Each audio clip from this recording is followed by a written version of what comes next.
It was a cold, crisp November night in a new and unfamiliar place. As we set out to explore, we were drawn toward the warm glow of the lights that somehow gave an appearance of newness to the old city across the river. We continued to follow the beauty and the mystique of the lights that washed over the city, which led us to the chain bridge. Budapest, the city we were exploring, is divided by the Danube River, and the chain bridge was constructed many years ago to connect the cities of Buda and Pest, which form Budapest.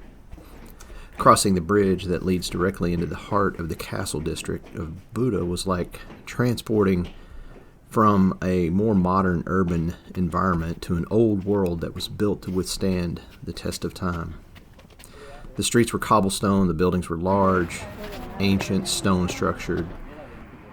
After crossing the bridge and making our way up the hill into the castle district, we were presented with a view of Pest, the half of the city where we started our journey.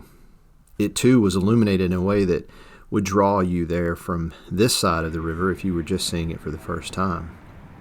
Making our way down the streets in Buda it was clear to us that it was genuinely an old city, and the lights were intentionally bright yet warm throughout the area, lighting our way as we aimlessly wandered around the streets, gazing up at stone structures that were centuries old. The streets were clean and they were well lit.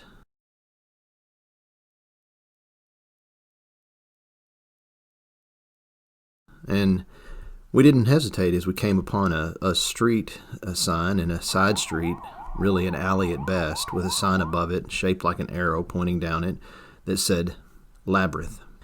We went down and came across the entrance to the labyrinth.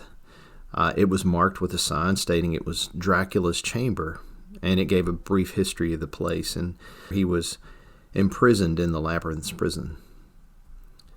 Dracula's reputation for cruelty was known all across Europe. Even during his lifetime, he was talked of as Vlad the Impaler, as the feared vampire. I couldn't resist, and they kindly waited as I ventured down the stairs and took a look. The labyrinth is not just where Dracula was imprisoned.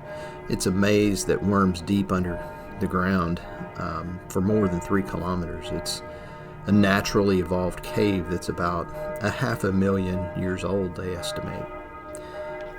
That was really nearing the end of our walk through Buda, and it really enforced the mystical feeling of the entire stroll.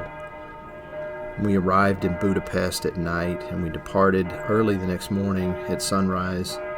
But the impressions of Buda at night, those will be forever lasting.